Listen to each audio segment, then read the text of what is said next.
दोस्तों मैं विवेक ने फिर से आपका स्वागत करता हूँ यूट्यूब चैनल एज वर्ल्ड पर। आज हम देखेंगे मौर्य वंश मौर्यन डायनेस्टी। तो पिछली क्लास में हमने विदेशी आक्रमण कर लिए थे, foreign invasion on India by Greeks and Iranians, मतलब पर्शियन। ठीक है, अब हम देखेंगे मौर्य डायनेस्टी। ठीक है, मौर्य डायनेस्टी देखेंगे। तो मौर्य वंश की जो इन्फॉर्मेशन है, मौर्य वंश के बारे में जो जानकारी है, वो हमको कुछ किताबों से मिलती है। तो उन किताबों के नाम और उनके राइटर में लिख देता हूँ। जैसे जानकारी की बात करूं, मौर्य वंश की जानकारी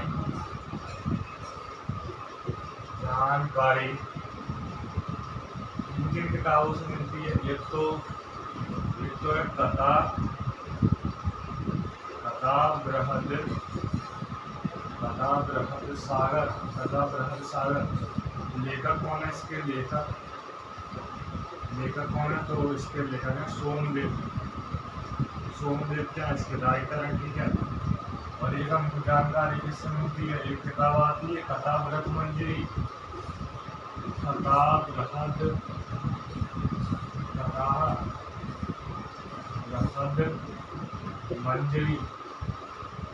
ठीक है, लेखक आती है क्षेमेंद्र। ठीक है, लेखक कौन आती है? क्षेमेंद्र। ठीक है, अब और देखते हैं कथाबृहद सागर, कथाबृहद मंजरी। ठीक है, कौटिल्य की जो अर्थशास्त्र आती है, कौटिल्य की कौन सी किताब आती है? किताब कौन सी आती है? अर्थशास्त्र जो राजनीति से संबंध है, अर्थशास्त्र। ठीक है, और इंडिका लेखक कौन है? इंडिका के लेखक कौन है? मेगस्थनीज। Okay, Megasthenes. ठीक है, और देख लेते हैं और भी सोर्सेज हैं जिनसे मौर्य वंश की जानकारी मिलती है। कौन कौन से हैं? हाँ, रुद्रामन एक शासक है। रुद्रामन का आगे पढ़ेंगे इसको। रुद्रामन का जूनागढ़ अभिलेख।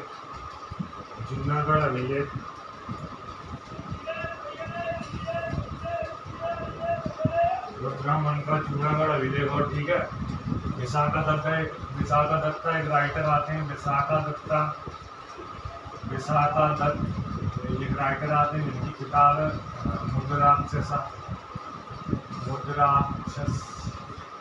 राक्षस। ठीक है, मुद्राक्षस उनकी किताब, उससे उनको जानकारी मिलती है। ओके, और कौन सी किताब है? जैन धर्म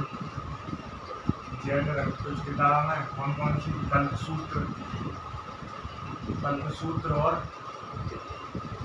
कौन सी है? परिशिष्ट पर्व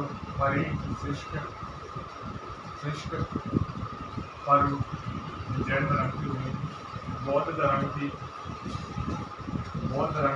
कौन सी है? महावंश, दीपबोधि वंश और बोधि वंश। ठीक है, महावंश,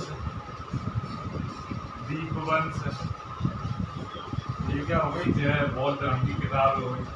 ये इतनी क्या है बौद्ध धर्म की, इतनी क्या है जैन धर्म की। ये किसकी है? विशाखा दत्ता की किताब है। इंडिका की है ये वो मेगस्थनीज की इंडिका। रुद्रामन की कौन सी? जूनागढ़ अभिलेख। इतनी किताबों से हमको मौर्य वंश की पूरा विस्तृत हमको वो मिलता है, हिस्ट्री, इतिहास मिलता है। ठीक है, आप नोट कीजिए, तब तक मैं एक निकाल लेता हूँ इसमें, फिर हम देखेंगे चंद्रगुप्त मौर्य।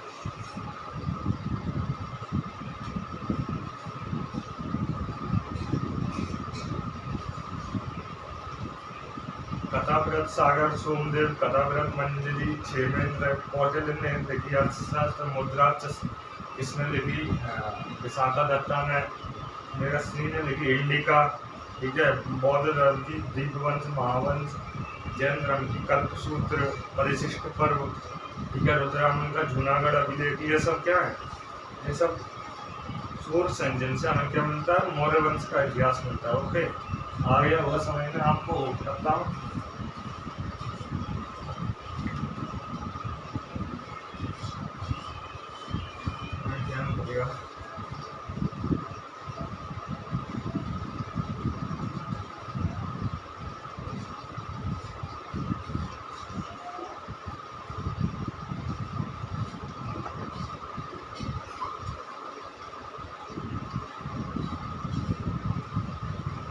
चलने लगा।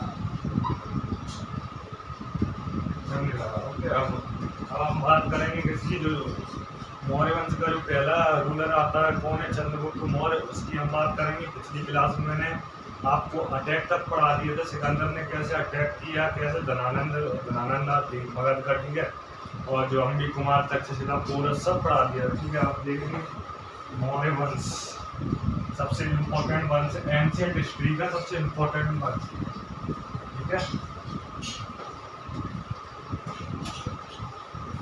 और आपको पता होगा कि अशोक मान जो राजा है, सम्राट है, वो इसी वंश के, इसी डायनेस्टी के हैं। तो अब देख लेते हैं क्या पढ़ रहे हैं हम, मौर्य वंश या मौर्य साम्राज्य, ठीक है। उसमें सबसे पहला रूलर आएगा, पहला शासक आएगा कौन, चंद्रगुप्त मौर्य। चंद्रगुप्त मौर्य टाइम पीरियड बोले तो 323 BC से 298 BC तक, पूरे मौर्य वंश का टाइम पीरियड 323 BC से 185 BC तक, ओके।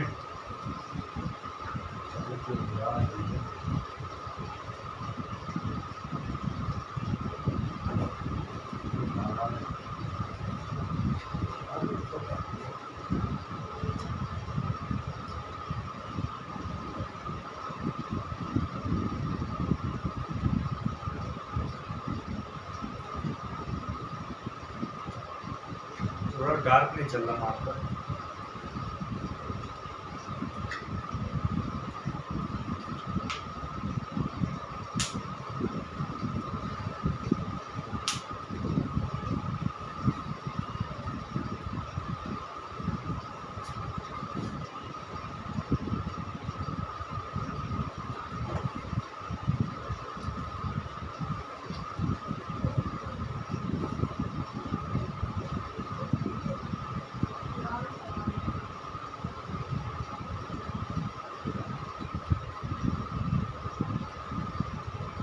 अब सही है, अब ठीक है, अब ठीक है।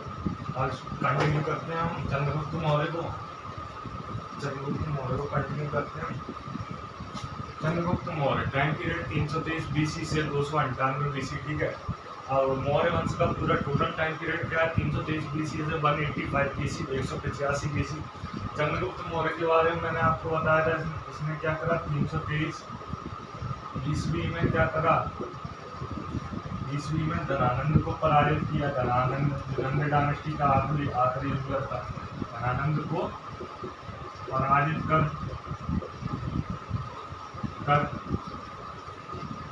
मौर्य वंश की स्थापना की, और इसकी पराजित करने में मदद किसने की, चाणक्य ने। जैसे उनको क्या कहते हैं, कौटिल्य। चाणक्य को दूसरा नाम क्या, कौटिल्य, ओके।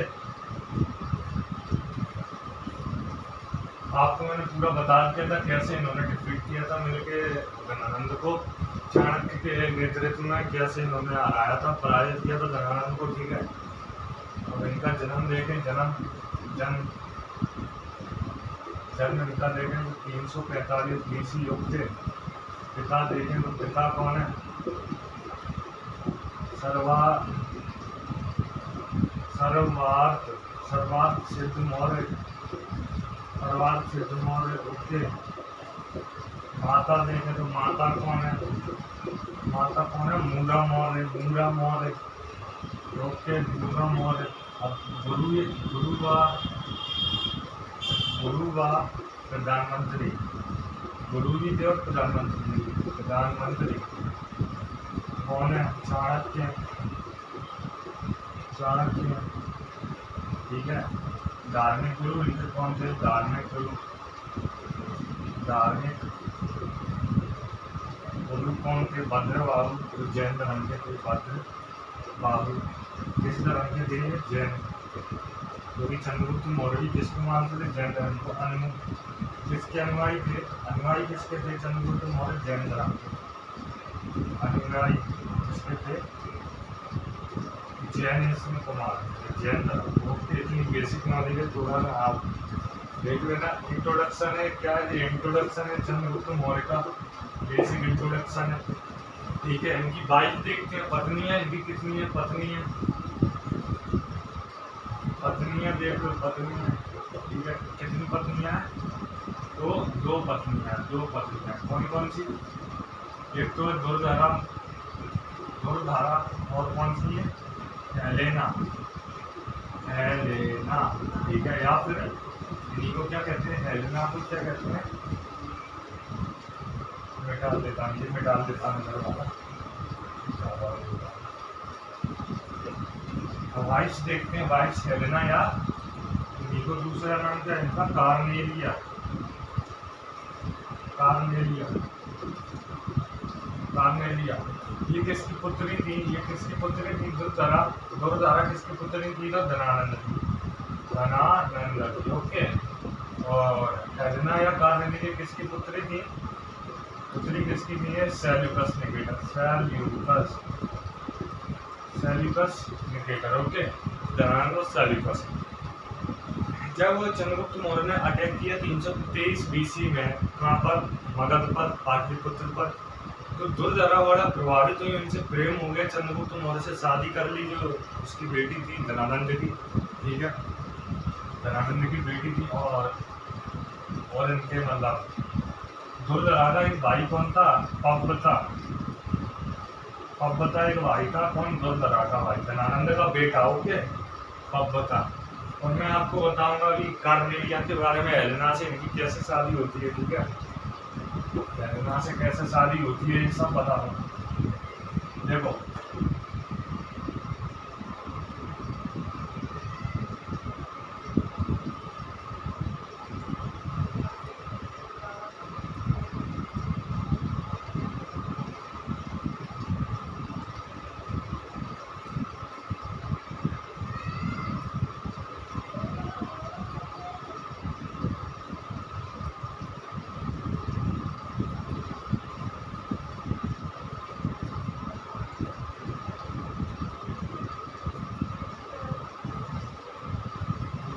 प्यारा तो भारत है अपना, ठीक है। प्यारा सा भारत है। अब चंद्रगुप्त मौर्य क्या है? एक शक्तिशाली राजा था, शक्तिशाली सम्राट थे, और बहुत अच्छे सम्राट थे। कभी भी अन्याय नहीं करते थे किसी के साथ, न्यायप्रिय राजा थे।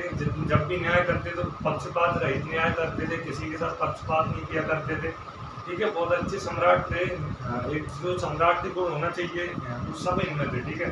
तभी तो चाणक्य ने इनको चुना था, ठीक है। ये क्या है? मगध है, क्या है ये? मगध। अब जब चंद्रगुप्त मौर्य सम्राट बने तो इन्होंने क्या ली? गंगा वैली गई थी, गंगा इधर से बहती है ऐसे करके बांग्लादेश में आती, गंगा यमुना ऐसे। तो गंगा का पूरा एरिया इन्होंने क्या कर लिया? अपने अंडर में कर लिया, मतलब जीत लिया, ठीक है, जीत लिया। फिर उसके बाद ये आगे बढ़े कहाँ पर? उत्तर पश्चिम में आगे बढ़े, उत्तर पश्चिम भारत, उत्तर पश्चिम भारत में आगे बढ़े, ठीक है। लेकिन तब तक क्या था? आपको मैंने बताया था कि सिकंदर महान का सेनापति कौन था? Seleucus Nicator. जैसे सिकंदर महान की मृत्यु हुई वहां पर, तो वहां यूनान का राजा, यूनान का किंग कौन बनेगा? सेल्यूकस निकेटर, ठीक है। और यहाँ पर किंग भारत में कौन है? चंद्रगुप्त मौर्य।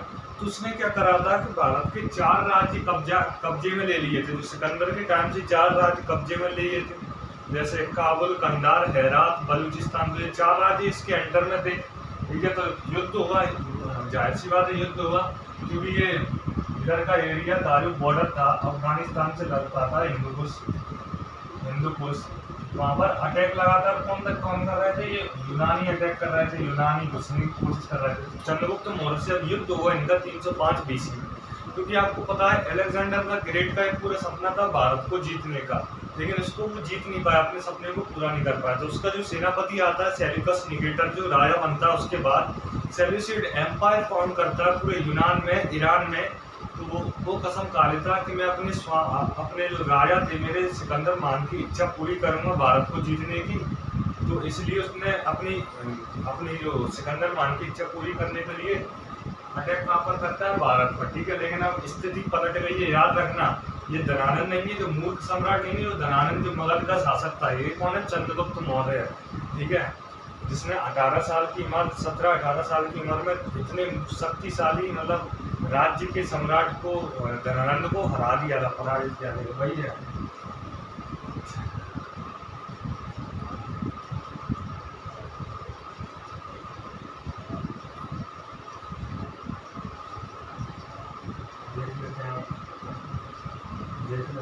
देख लेते हैं, ठीक है। मैं बना लेता हूँ दोबारा से समझा करना।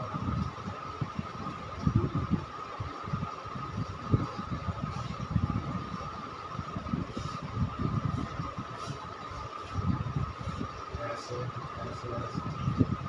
ठीक है। ये है उत्तर पश्चिम वाला रीजन, ठीक है।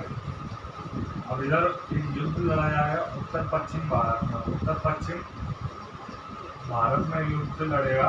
जैसे चंद्रगुप्त मौर्य को पता चलता है कि यहाँ से अटैक कौन कर रहा है, सेल्यूकस अटैक कर रहा है। सेल्यूकस कौन, मैंने बता दिया, सिकंदर का सेनापति अटैक कर रहा है यहाँ पर भारत पर। और इधर कौन बैठे हैं, इधर कौन बैठे हैं, चंद्रगुप्त बैठे हैं, चंद्रगुप्त मौर्य, ठीक है। इधर बैठे चंद्रगुप्त। यही अपनी सेना लेकर कहाँ पहुँच जाएंगे, 2-3 लाख की सेना लेकर कहाँ पहुँच जाएंगे, इधर पहुँच जाएंगे अटैक। और इनके बीच में युद्ध होगा सेल्यूकस वर्सेस चंद्रगुप्त मौर्य, ठीक है। इस युद्ध में जीतेगा कौन, अपने सम्राट जीतेंगे भारत के चंद्रगुप्त मौर्य, ठीक है। देखो कब होता है ये, तो कब होता है 305 BC में युद्ध होता है, ओके। क्योंकि 312 तक BC तक इन्होंने पूरा लगभग जीत लिया था उत्तर पश्चिम तक चंद्रगुप्त मौर्य ने, ठीक है। 305 BC में युद्ध होता है, किसके मध्य होता है, चंद्रगुप्त वर्सेस कौन, सेल्यूकस, वर्सेस कौन, सेल्यूकस। और जीत किसकी हुई, चंद्रगुप्त मौर्य। युद्ध का मेन कारण क्या था कि उत्तर पश्चिम जो भारत है, सेल्यूकस निकेटर चाहता था कि मैं उत्तर पश्चिम भारत पर विजय स्थापित करूंगा, अपने यूनान में मिला लूंगा। चंद्रगुप्त मौर्य ऐसा नहीं चाहते थे, क्योंकि आपको पता है कि अगर ये उत्तर पश्चिम भारत मेन वो है, प्रवेश द्वार है भारत का, उस टाइम पे था। क्योंकि अगर ये चला जाएगा तो बहुत आक्रमण होने लगेंगे भारत पर, तो वो किसी भी हाल में नहीं चाहते थे कि ये हिस्सा चला जाए। इसलिए युद्ध होता है सेल्यूकस वर्सेस चंद्रगुप्त मौर्य। इस युद्ध में जीत होती है चंद्रगुप्त मौर्य की, ठीक है। और सेल्यूकस निकेटर से चंद्रगुप्त मौर्य संधि कर लेते हैं दोनों लोग, सेल्यूकस निकेटर और चंद्रगुप्त मौर्य। इस युद्ध का नाम क्या है, तो मौर्य सेल्यूसिड वॉर, मौर्य और सेल्यूसिड। क्योंकि सेल्यूसिड एम्पायर का वो था ना फाउंडर, चंद्रगुप्त, वो सॉरी सेल्यूकस, सेल्यूसिड युद्ध, मौर्य सेल्यूसिड युद्ध। इस युद्ध में एक संधि होती, चाणक्य ने बड़ी होशियारी से काम लिया, बहुत चतुर थे वो।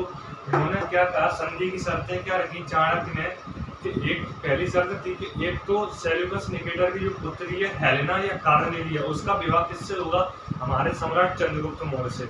इसके पीछे कारण क्या था, क्योंकि अगर सेल्यूकस निकेटर शादी कर देगा चंद्रगुप्त मौर्य से हेलेना की, अपनी पुत्री की, तो फिर से कभी अटैक नहीं करेगा कौन, सेल्यूकस निकेटर भारत पर। क्योंकि अपनी पुत्री के घर पर कौन अटैक करेगा, कोई नहीं, कोई भी बाप अटैक नहीं करेगा, ठीक है। तो ये पहली शर्त थी, ठीक है। दूसरी शर्त क्या रखी, जो 4 जो राज्य इन्होंने कब्जा कर लिया था सेल्यूकस निकेटर और सिकंदर ने, काबुल, कंधार, हेरात, बलूचिस्तान, ठीक है, उनको वापस लौटाना था। किसको, चंद्रगुप्त मौर्य को वापस लौटाना था। तो 4 राज्य कौन कौन से लौटाए इन्होंने, सेल्यूकस निकेटर ने लौटा दी। किसको, चंद्रगुप्त मौर्य को। कौन कौन से थे, एक तो था काबुल, दूसरा था कंधार, तीसरा था हेरात, चौथा था मकरान। 4 राज्य लौटा दिए, ठीक है। ये दो शर्तें लगी गई संधि में, और बदले में जो चंद्रगुप्त मौर्य ने भी सेल्यूकस निकेटर को 500 हाथी दिए, क्योंकि यहाँ पर कब्जा कर लिया किसने, कब्जा हो गया था किसका,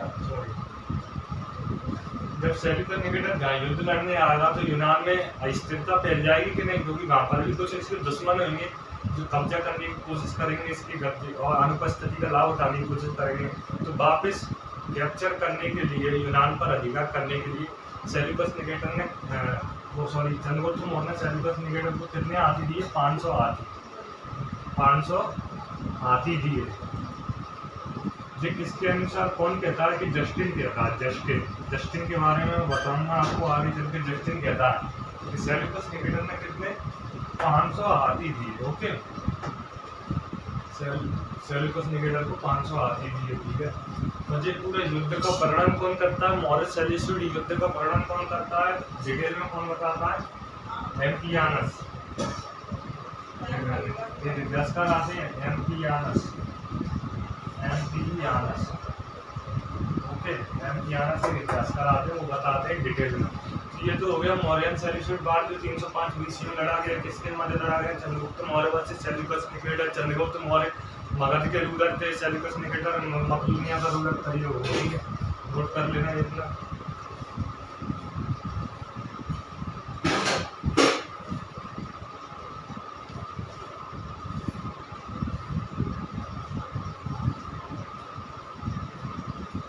अब जैसे ये हुआ था हेलेना कर्नेलिया की शादी कराया था चंद्रगुप्त मौर्य से, उसके बाद ये सेल्यूकस निकेटर जो एक राजदूत अंबाज गर्वेश था किसके दरबार में? चंद्रगुप्त मौर्य के दरबार में। आपको पता भी होगा कौन है वो? मेगस्थनीज। मिटा दूं अब इसको।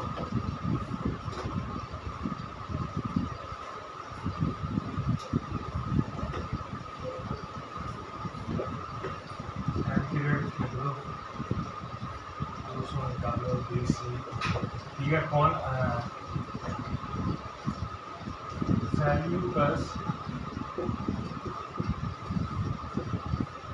सेल्यूकस निकेटर ने अपना एक राजदूत भेजा।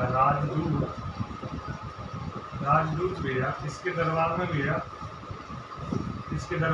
तो चंद्रगुप्त मौर्य, चंद्रगुप्त के दरबार में, ठीक है। राजदूत का नाम क्या था? राजदूत कौन था वो? मेगस्थनीज। और यही मेगस्थनीज आगे चल के कौन सी पुस्तक लिखता है? किताब, जिससे हमें मौर्य काल की पूरी जानकारी मिलती है, मौर्य युगीन व्यवस्था की जानकारी मिलती है। कौन सी पुस्तक लिखता है? इंडिका। बड़ी फेमस पुस्तक है, कई बार पेपर में पूछिए मेगस्थनीज किसका राजदूत था, कौन सी पुस्तक लिखता है, किसने भेजा था, किसके दरबार में भेजा था। इंपॉर्टेंट क्वेश्चन आ जाते हैं इससे, ठीक है। हमें चंद्रगुप्त मौर्य किसके अनुयायी थे? मैंने बता दिया है, जैन धर्म के अनुयायी थे, जैन धर्म के फॉलोअर थे, ठीक है। मैंने वाइफ्स आपको पत्नियां बता दी थी, और इनके बेटे और देख लेते हैं पुत्र कितने थे इनके। वैसे आपको इनका एक ही पुत्र सुनने को मिलेगा, एक ही पुत्र देखने को मिलेगा किताबों में, वो है बिंदुसार। लेकिन ऐसा नहीं है, इनके 3 पुत्र थे। तीनों को मैं बता देता हूँ कौन कौन से पुत्र। वैसे रियल में इनके 3 थे पुत्र। रियल में कितने थे? 3। ओके, पहला था कौन? बिंदुसार, जो इसके जो अपने पिता चंद्रगुप्त मौर्य के बाद सम्राट बनता है मगध का। दूसरा कौन है? जस्टिन। तीसरा कौन है? केसनाथ। ओके, बिंदुसार की माता कौन थी? कौन सी सम्राज्ञी मतलब रानी से था बिंदुसार? तो दुर्धरा का पुत्र था। तो इसका मतलब इनके बिंदुसार के नाना कौन हुए? धनानंद हुए। जस्टिन किसका वो था? किसका पुत्र था? मतलब माता कौन थी इनकी? जस्टिन की तो हेलेना।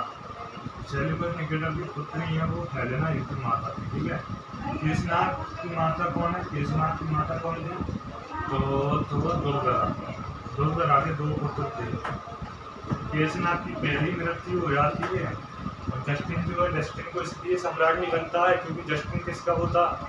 पुत्र था हेलेना का। अगर वो सम्राट बन जाता तो सेल्यूकस निकेटर अपने हिसाब से रूल करवाता किस पर? भारत पर, ठीक है। तो इसलिए, और योग्य भी नहीं था जस्टिन। सबसे ज्यादा योग्य पुत्र कौन था? सम्राट चंद्रगुप्त मौर्य का योग्य पुत्र था बिंदुसार, योग्य था। 16 राज्यों का विजेता बताया गया है तारानाथ ने से, जो बौद्ध इतिहासकार है, ठीक है। पुत्र हमने देख लिए, हाँ, ठीक है। बहुत से इतिहासकार मानते हैं जो चंद्रगुप्त मौर्य जो थे वो थोड़ा निम्न जाति के थे, मतलब बहुत नीचे कुल के थे, ठीक है। तो इसलिए जो विशाखा दत्ता की पुस्तक आती है मुद्राक्षस, उनमें वो लिखते हैं चंद्रगुप्त मौर्य के लिए एक वर्ड यूज करते हैं बिरसल, जिसका मतलब होता है निम्न जाति का। ठीक है, क्या बिरसल। विशाखा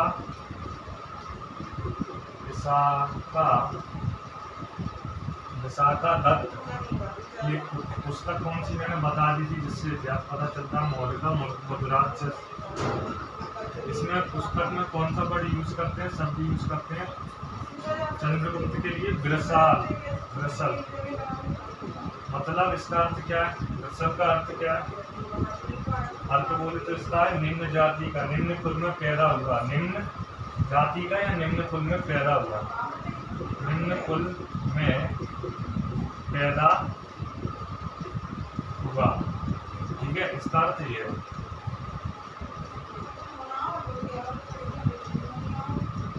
ओके, अब एक आध पॉइंट और बचे, एक आध पॉइंट बहुत और बचे, जैसे चंद्रगुप्त मौर्य के अन्य नाम दिए लोगों ने। ठीक है, देख लेते हैं कौन कौन से नाम दिए। तो इसको एंड्रोकोटस, देख लेते हैं, एंड्रोकोटस,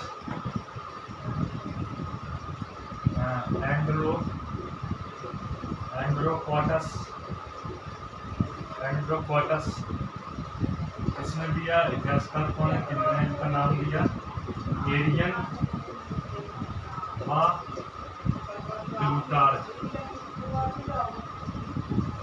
एरियन व प्लूटार्क ने चंद्रगुप्त मौर्य को क्या कहा है, एंड्रोकोटस कहा है। ठीक है, अब एक और है सेंड्रोकोटस।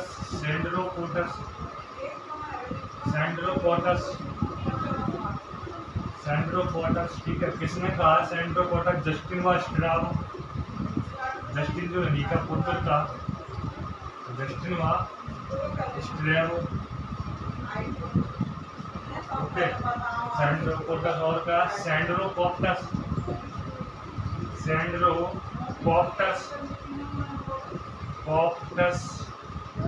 किसने कहा है, फिलार्कस।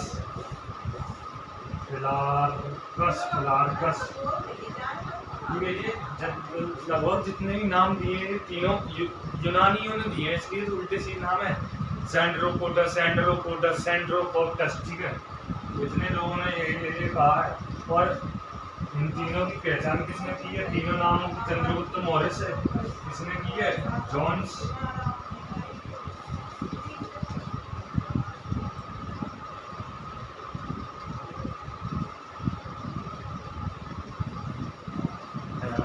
पहचान किसने की है, पहचान इन तीनों नामों को चंद्रगुप्त मौर्य से विलियम जोन्स एक इतिहासकार है, उन्होंने पहचान की। अब ये नाम तो दे दिए, मिल गए, तो अब ये भी तो पहचानना जरूरी है कि तीनों नाम किससे एसोसिएटेड है, चंद्रगुप्त मौर्य से एसोसिएटेड है।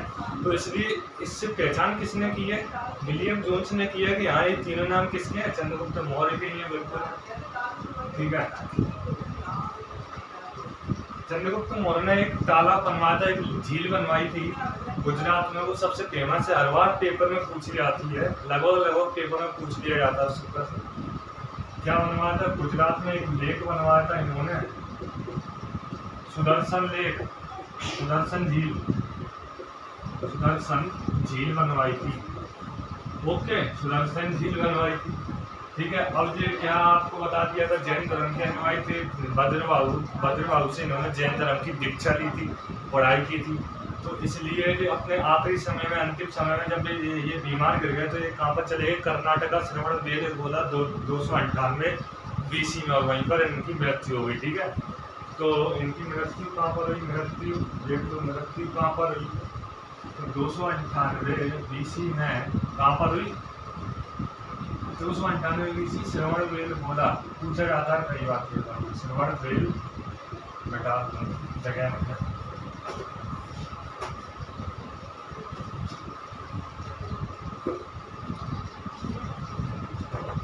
सामने लिख लो, मृत्यु कहाँ पर हुई, 298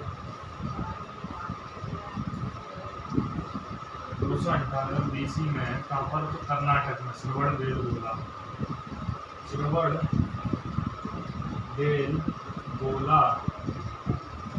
ठीक है, किस सिस्टम से हुई, संलेखना पद्धति से, संलेखना पद्धति। ओके, ये कहाँ पर थे? कर्नाटक में किसके साथ गए थे? भद्रबाहु के साथ। अंतिम समय में इन्होंने क्या किया? जब ये अंतिम समय था तो इन्होंने अपने गुरु भद्रबाहु, धार्मिक गुरु भद्रबाहु के साथ चले गए। कहाँ पर? कर्नाटक से बेलगोला में 298 BC में। वहाँ पर इन्होंने एक सिस्टम को फॉलो किया जिसको कहते हैं संलेखना पद्धति या फास्ट एंड फ्लूइड सिस्टम, जिसके तहत हम का बिना अन्य जल ग्रहण किए अपने प्राण त्याग देते हैं जिससे कि हमको मोक्ष की प्राप्ति हो जाए। ठीक है, तो इसलिए इन्होंने अपने प्राण त्याग भी सिस्टम के तहत बिना अन्य जल ग्रहण किए, बिना खाना खाए इन्होंने अपने प्राण त्याग 298 BC। अच्छे से देखो 298 BC। ओके, अब इनके बाद सम्राट कौन बनेगा ये पूरा इनका चैप्टर क्लोज बहुत अच्छे से पढ़ लिया अपन ने। कहीं भी मैंने जितना पढ़ाया है चंद्रगुप्त मौर्य के बारे में उतना जनरली किताबों में भी नहीं मिलता। अगर इतना आपने पढ़ लिया तो कोई भी पेपर हो इससे रिलेटेड हो मौर्य डायनेस्टी से आप पढ़े आओ। ठीक है, अब देख लेते हैं बिंदुसार। बिंदुसार इनका जो पुत्र आता है, पुत्र जो दूसरे नंबर का पुत्र बनता है सम्राट, 298 BC से लेकर कब तक? तो 272 BC। ओके,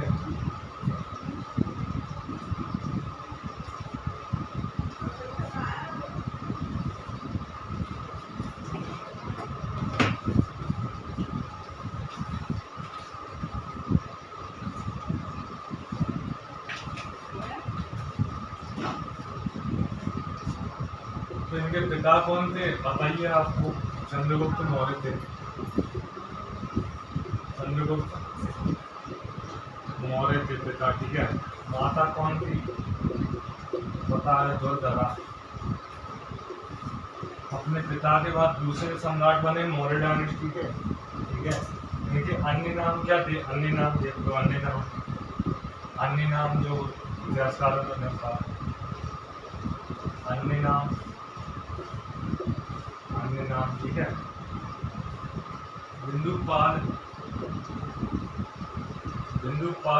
ठीक है, और अमित्रघात या मित्रोचेटस। अमित्रघात। ठीक है, ये बोल देते ना या फिर इसी को क्या कहते हैं? अमित्रोचेटस।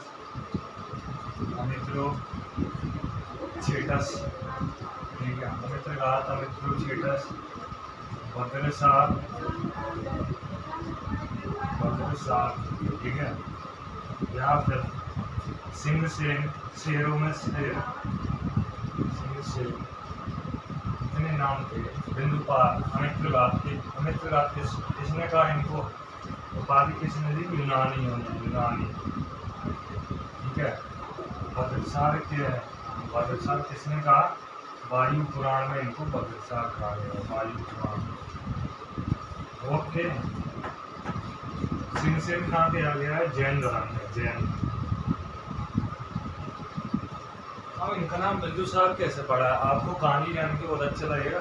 एक इंटरेस्टिंग कहानी है इनके पीछे। बिंदुसार कैसे पड़ा? तो इनके पिता थे चंद्रगुप्त मौर्य को छोटे लिटिल क्वांटिटी में जहर कौन दिया करते थे? चाणक्य दिया करते थे। ठीक है, लिटिल क्वांटिटी में जहर थोड़ा दो बूंद कौन दिया करते थे? चाणक्य दिया करते थे, जिससे कि कोई भी राजा उनको जहर देगा नहीं, मार पाए, गद्दी से नहीं हटा पाए। ठीक है, अब क्योंकि कोई ऐसा जहरता है जिसको आप लिटिल क्वांटिटी में लोगे तो आपको कोई फर्क नहीं पड़ेगा, आपका शरीर जो है प्रतिरोधक बन जाएगा किसका? जहर का।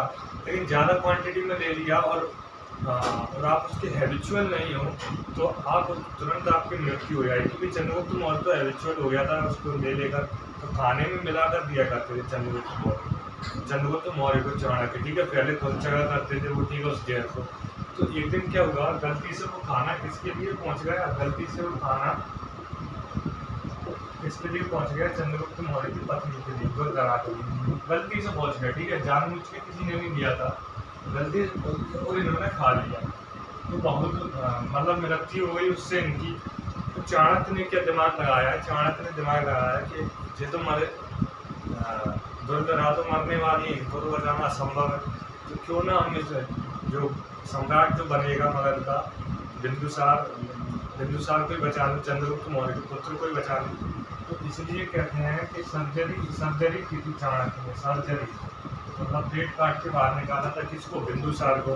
तो पेट में यहाँ तक तो पूरा जहर फैल गया था, नीचे नहीं आया, स्टोमक में, पेट तक नहीं आया, गर्भ तक नहीं आया, तो इसलिए हाल काट के बाहर निकाला। लेकिन फिर भी एक बूंद जो है इनके माथे पर गिर गई थी, तो जहर की, विष की, तो इसलिए नाम क्या रख दिए? बिंदुसार, पॉइंट सार, क्योंकि एक बूंद गिर गई थी, तो बिंदुसार।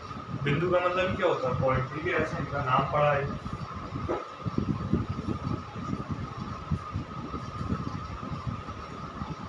होने वाला है वो। अब बिंदुसार किसके अनुयायी थे? बिंदुसार किसके अनुयायी थे? किस धर्म को मानते थे? अनुयायी किसके थे? अनुयायी किसके थे? तो ये अनुयायी थे आजीविका संप्रदाय, आजीविका संप्रदाय, आजीविका संप्रदाय। ओके, आजीविका संप्रदाय किसके द्वारा शुरू किया गया? तो मक्खली पुत्र घोषला, मक्खली पुत्र घोषला, मक्खली पुत्र घोषला। ओके, घोषला है, ठीक है। ये था अनुयायी थे, लिख दो इसको। अनुयायी किसके थे? आजीविका संप्रदाय किसके द्वारा शुरू किया गया? मक्खली पुत्र घोषला। अब देख लो इनकी पत्नियां कितनी थी? पत्नियां कितनी थी? पत्नियां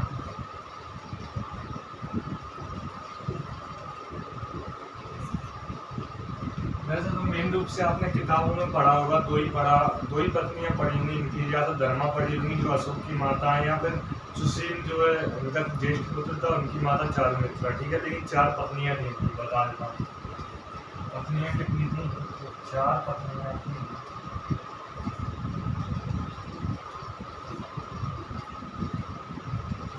ठीक है, पहली पत्नी कौन थी? चारुमित्रा, चारुमित्र। ठीक है, और इनसे पुत्र कौन सा था? चारुमित्र से आपको पता होगा सबसे ज्येष्ठ पुत्र कौन था? सुशील था, सुशील। ठीक है, दूसरी पत्नी कौन थी? दूसरी पत्नी थी सुभद्रांगी या धर्मा, सुभद्रांगी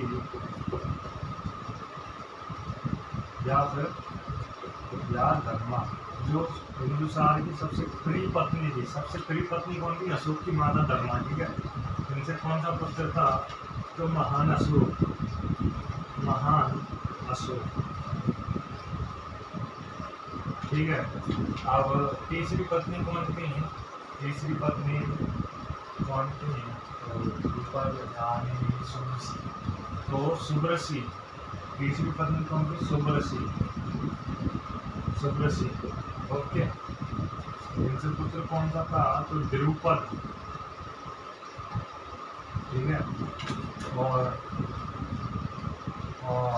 चौथी पत्नी कौन थी? तो नूर खुरासान, खुरासानी थी, खुरासान। इनसे पुत्र कौन सा था? तो श्यामक, श्यामक। तो वैसे तो मैं बता दूं बिंदुसार के टोटल कितने पुत्र थे? 101 पुत्र थे इनके टोटल, और इतनी लगभग 16 पत्नियां थी। ठीक है, कुछ आपको पता होगा कंक्यूबाइंस भी होती थी, जो पहले के राजा बहुत सारे कंक्यूबाइंस और वाइफ्स लगा करते थे, कंक्यूबाइंस होती थी। कुछ उनके पुत्र थे जैसे मेघी, बर्मन, चुंड, ये। ठीक है, ये पुत्र हो गया, पत्नियां हो गई। तारानाथ एक वो आते हैं, बहुत धर्म के राइटर आते हैं, इतिहासकार आते हैं, तारानाथ। तारानाथ ने बिंदुसार को 16 राज्यों का विजेता बताया, 16 राज्यों का विजेता। आपको पता होगा कि शब्द वेदी मार्ग तो कई लोग चला लेते हैं बिना देखे, लेकिन अन्य युद्ध कौन करता था? अन्य युद्ध इनके पिता कर लेते थे, चंद्रगुप्त मौर्य। जैसे अगर युद्ध में कोई इनकी आंखों में धूल डाल देता था, तो वो पोजीशन और टाइम के हिसाब से अटैक करते थे किस पर? शत्रु पर। तो बहुत होशियार थे, बहुत योग्य शासक थे, बहुत वीर थे वो। ठीक है, अब इनके भी दरबार में बिंदुसार के दरबार में एक राजदूत आता है। कौन था? देख लेते हैं, जल्दी से देखो, बहुत हो गया। ठीक है, कौन आता है? डाइमेकस, डाइमेकस, ओके, डाइमेकस। किसका राजदूत था? एंटियोकस का, एंटियोकस, एंटियोकस, एंटियोकस जो सीरिया के राजा थे, सीरिया के, उनका राजदूत कहाँ आता है? मगध में आता है, बिंदुसार के टाइम पर, ठीक है।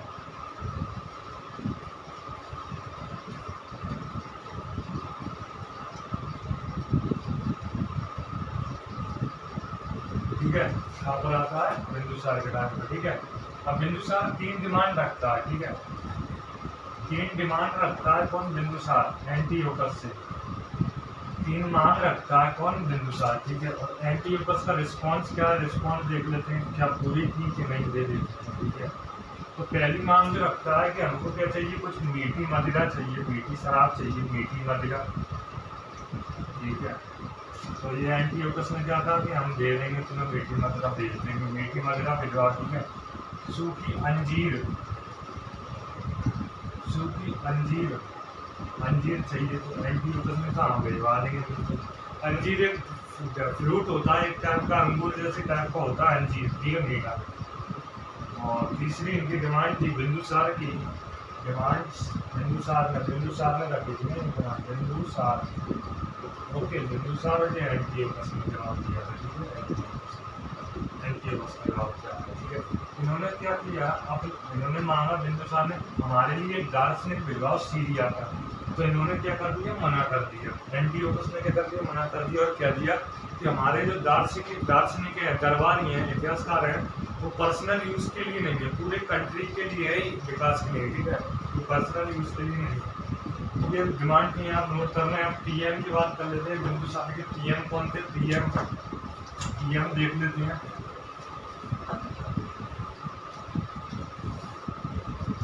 प्रधानमंत्री, बिंदुसार के टीएम्स कौन थे?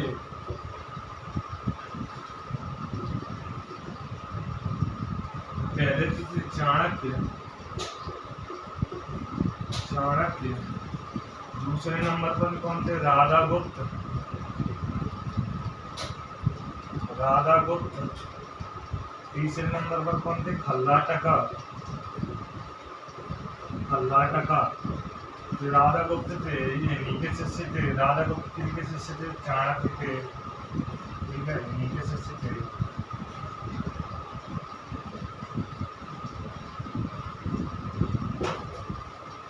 बिंदुसार के चारों भी पुत्र थे, अशोक, सुशील, श्यामा, द्रुपद। उनमें से सबसे योग्य, सबसे शक्तिशाली, सबसे पराक्रमी, सबसे चतुर पुत्र कौन था? अशोक था, ठीक है। इनकी योग्यताएं पूरे मगध में, पूरे भारतवर्ष में उस टाइम सबको ज्ञात थी, ठीक है। तो अशोक को इन्होंने कहाँ का गवर्नर बनाया? अशोक को इन्होंने कहाँ का गवर्नर बनाया? उज्जैनी का, उज्जैनी का, ठीक है, उज्जैनी। और जो सबसे बड़े पुत्र है सुशील, सुशील को गवर्नर कहाँ का बनाया? तो तक्षशिला, तक्षशिला। उज्जैनी का विद्रोह अशोक ने सफलतापूर्वक दबा दिया था, विद्रोह हुआ था उज्जैन में उस टाइम, विद्रोह दबा दिया था अशोक ने सफलतापूर्वक। लेकिन तक्षशिला में एक कह लो कि एक राजा था, एक अटैक कर दिया था, इसने बहुत अत्याचारी, बहुत क्रूर, बहुत बेकार राजा था जो टैक्स लगाता था, उसने अटैक कर लिया, तक्षशिला कब्जा ली, और जहाँ पे जो प्रांतपाल थे, जो बिंदुसार ने जिनको हायर किया था, उनको हटा दिया और खुद राजा बन गया। विद्रोह हो गया एक तरह से, तक्षशिला हो गया विद्रोह बिंदुसार के टाइम। तो बिंदुसार ने पहले तो सुशील को भेजा विद्रोह दबाने के लिए। सुशील पूरी बहुत बड़ी सेना लेकर गया, हथियार वगैरह सब लेकर गया, फिर भी असफल था, ठीक है, ये असफल था। लेकिन फिर अशोक को भेजा, अशोक को, तो अशोक क्या गया? समुद्री रास्ते से गया अशोक, उड़ीसा वाले रास्ते से घूमकर तक्षशिला। तो समुद्र में अटैक कर दिया इस पर किसने? लुटेरों ने। तो इसके पूरे हथियार जल गए थे, नाव पे, वो जहाज के समेत पूरे हथियार, तो इस पर हथियार नहीं थे, लेकिन बिना हथियार के इसने पूरा संगठन बनाया वहां पर तक्षशिला में। तो बिना हथियार के परास्त किसको किया? कीचक को किया। ऐसे मतलब युद्ध में परास्त किया, बहुत साहसी था अशोक। लगभग इन्होंने 15 साल की आयु में इन्होंने कीचक को पराजित किया तक्षशिला में, ठीक है।